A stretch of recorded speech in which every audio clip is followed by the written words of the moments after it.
बहुत सारे aspirants prelims का मॉक देते हैं, मेंस का भी एफएलटीज लगाते हैं, और उसमें जो उनको नहीं आता है डर जाते हैं, तो फिर से पढ़ने लगते हैं। और मैं मॉक टेस्ट में मैं सिर्फ वो पॉइंट्स को हाईलाइट करूंगी या फिर मैं उन पॉइंट्स पे रिलाई करूंगी जो मैंने कभी अपने स्टैटिक वाले पोर्शन में नहीं पढ़ रखे हैं। तो रिजल्ट आया था आपका, तो किसने देखा था? मतलब कंट्रोल एफ किया था या फिर स्क्रॉलिंग चल रही थी? ऐसी स्टोरी है कि मैंने अपने टेलीग्राम्स के सारे चैनल्स डिलीट कर दिए थे रिजल्ट्स के, क्योंकि रिजल्ट का नाम सुनते ही मुझे बहुत एंजाइटी होने लगती है।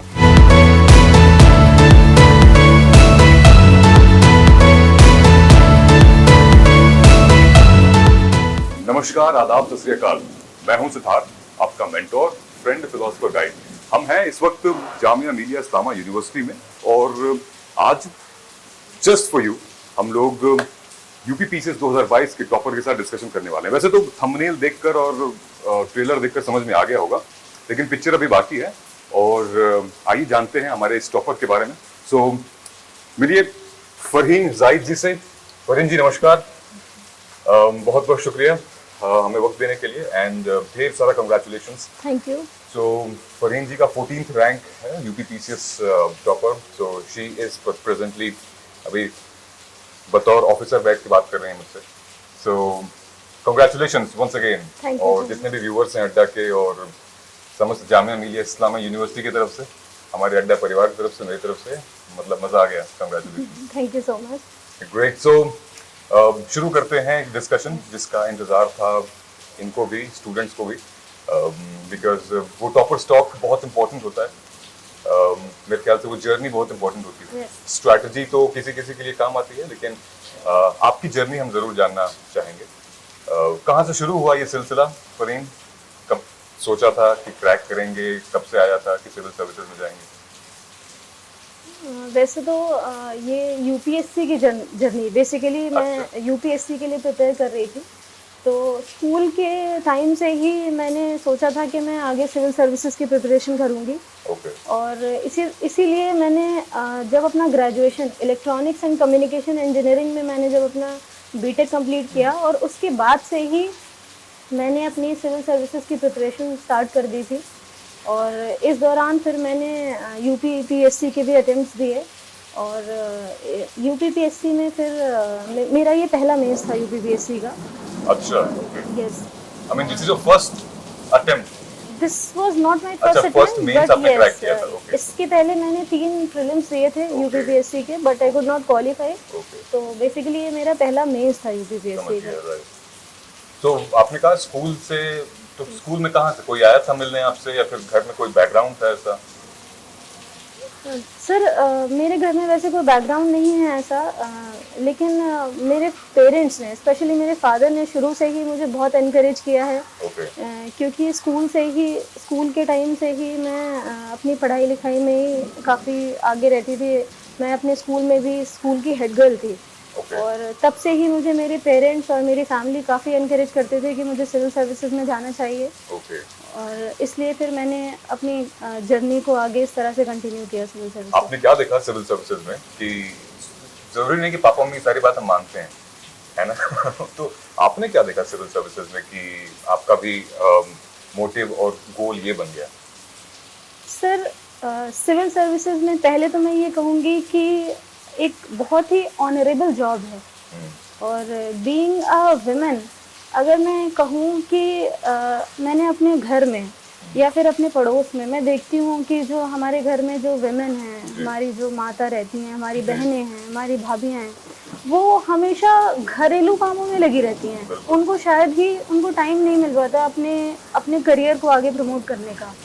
तो मुझे लगता है कि ये मेरी तरफ से एक इनिशिएटिव, ये बहुत मैं ये देखती हूँ कि एज अ चेंज मैं अपने आप को उस जगह रख के, और वो लोगों को एनकरेज करना चाहती हूँ मैं कि स्पेशली विमेन जो हमारी फैमिलीज़ में से हैं, जो हमारी सोसाइटी में से विमेन हैं, वो आगे आएँ और वो इस तरह की चीज़ों से इंस्पायर हों। डेफिनेटली।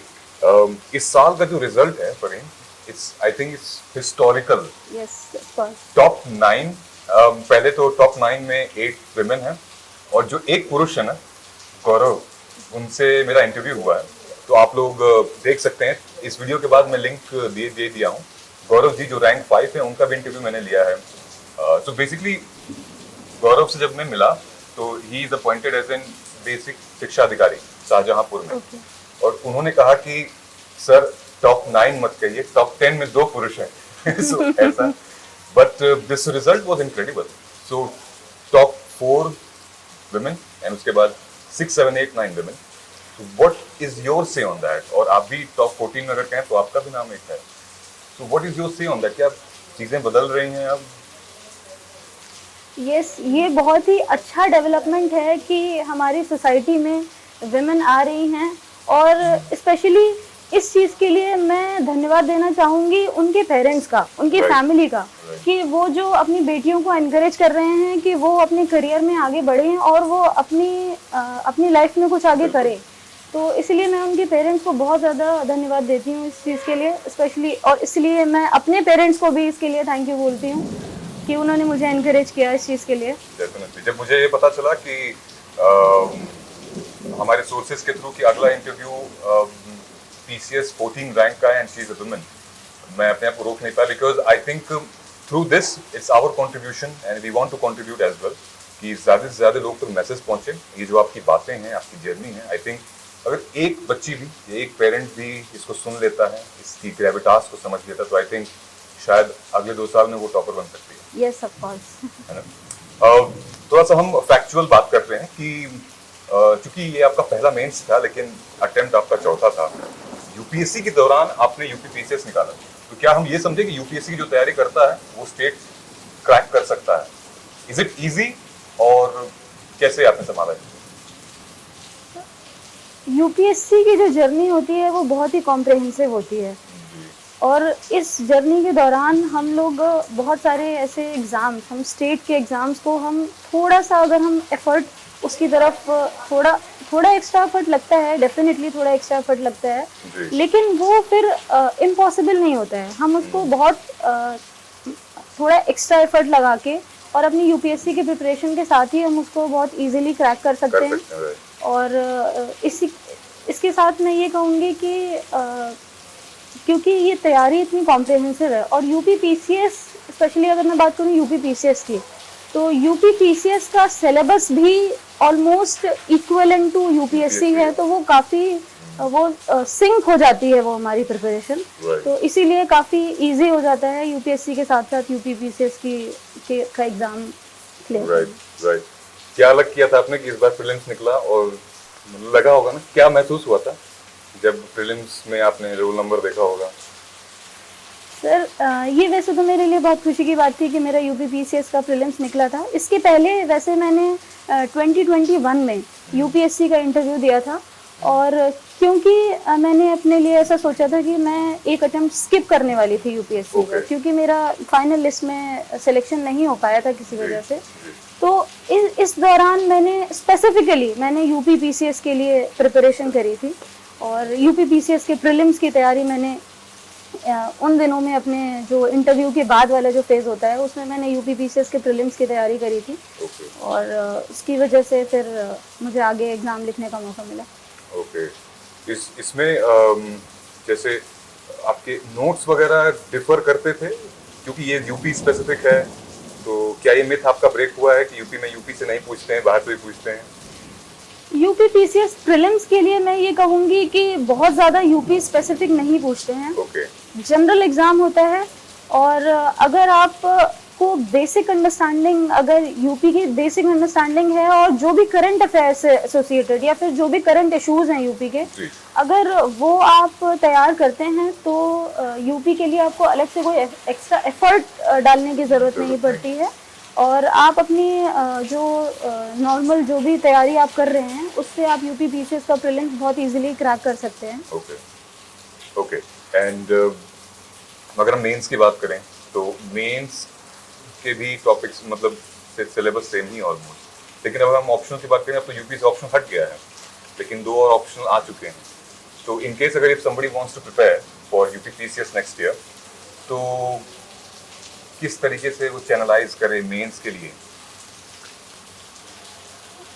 यूपी यूपीपीसीएस मेंस के लिए या फिर अगर आप मेंस एग्ज़ाम अपना लिख रहे हैं, यूपीएससी हो या यूपीपीसीएस हो, तो मैं एक एडवाइस ये देना चाहूँगी कि जब भी आप पढ़ाई कर रहे हैं तो उस टाइम आप अपने शॉर्ट नोट्स, जो कि आपके बने हुए शॉर्ट नोट्स होने चाहिए, वो ऐसे नोट्स होने चाहिए कि आप एग्ज़ाम के टाइम पे उसको बार बार रिवाइज कर पाएँ, क्योंकि जब आप अपने शॉर्ट नोट्स बनाते हैं वही आप एग्ज़ाम में रिप्रोड्यूस करते हैं।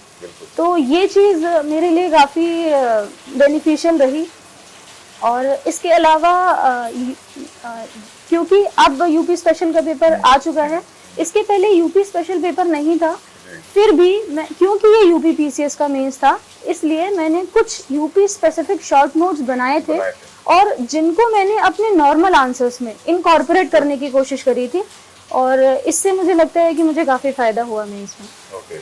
You mean stating examples of judgments, Yes. acts and schemes of From UP based? UP specific. Okay. Okay. Great. और क्या नोट से ही रिवीजन करते थे या फिर रिवीजन का कुछ और माध्यम भी आपने अपना रखा था? मैं हमेशा से ही जब भी मैं पढ़ाई करती हूँ तो मैं शॉर्ट नोट्स बनाती हूँ अपने लिए, जो कि मैं बार बार उन्हीं नोट्स को रिवाइज करती हूँ। Okay. क्योंकि मैं ये मानती हूँ कि अगर आपके सोर्सेज मिनिमम हैं और आप उनको मैक्सिमम टाइम्स रिवाइज कर पा रहे हैं, क्योंकि जब आप रिवाइज करेंगे तो आप रिप्रोड्यूस ज़्यादा करेंगे, तो वो स्ट्रैटेजी मेरे लिए हमेशा काम करती है। और इसमें भी मेरे लिए ये स्ट्रैटेजी कि आप अपने सोर्सेज मिनिमम रखिए, शॉर्ट नोट्स बना के, और आप उनको रिप्रोड्यूस करने की कोशिश करें एग्जाम में। Okay. ग्रेट। फरीन, आखिरी के 2-3 क्वेश्चन हैं छोटे छोटे।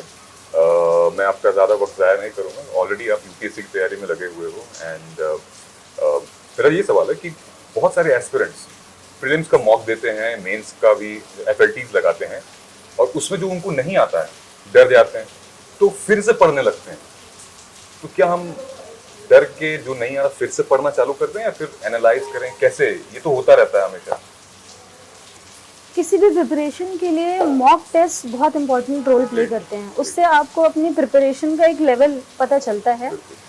और जब कभी हम मॉक टेस्ट देते हैं तो अगर हमारे उसमें कम मार्क्स आ रहे हैं तो हमें ये कोशिश करनी चाहिए एनालाइज करने की कि उसमें हमारे मार्क्स कम क्यों आ रहे हैं, लेकिन हमें उससे डिसअपॉइंट नहीं होना चाहिए, क्योंकि वो रियल एग्ज़ाम नहीं है, वो that is just a mock test. हमें कोशिश ये करनी चाहिए कि उसकी जगह जो हमारा जो स्टैटिक पोर्शन है, क्योंकि जो मेरी स्ट्रैटेजी ये रही है कि मैं हमेशा ये स्टैटिक पोर्शन पे काफ़ी रिलाई करती हूँ।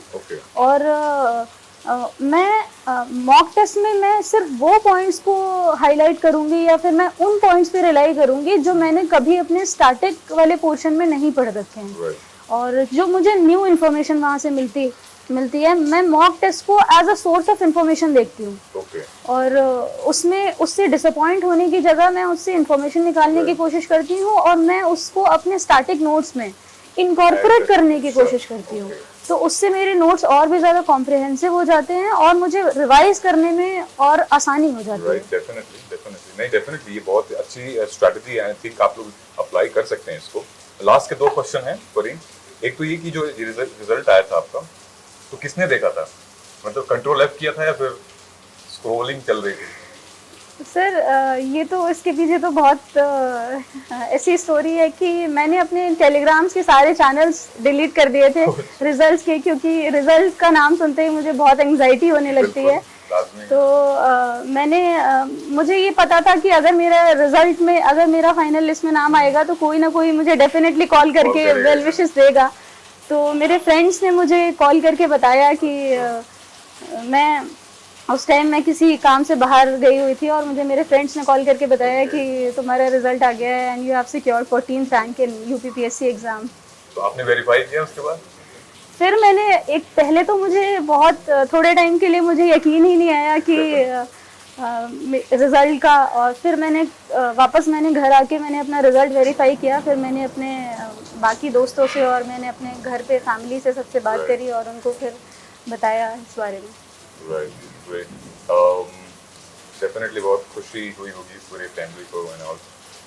मेरा आखिरी क्वेश्चन ये है कि आप जैसी बहुत से ऐसे वुमेन एस्पिरेंट्स हैं, they wanted to change the society mindset और वुमेन एम्पावरमेंट, जो फाइनेंशियल इंडिपेंडेंस है, इमोशनल इंडिपेंडेंट होना चाहती हैं, आपका कोई मैसेज जो आपने पूरी जर्नी में सीखा हो उनको देना चाहें ताकि उनका हौसला बढ़े और ट्रैक करें वो भी, मतलब it's India is changing, so contribute करें वो।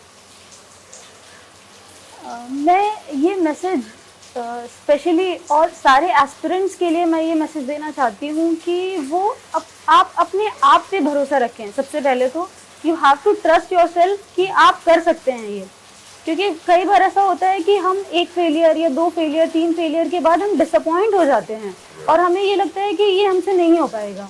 लेकिन आपको बस उस स्टेज पे अपने आप को सेल्फ मोटिवेटेड रखना है और अपने आप पे भरोसा रखना है।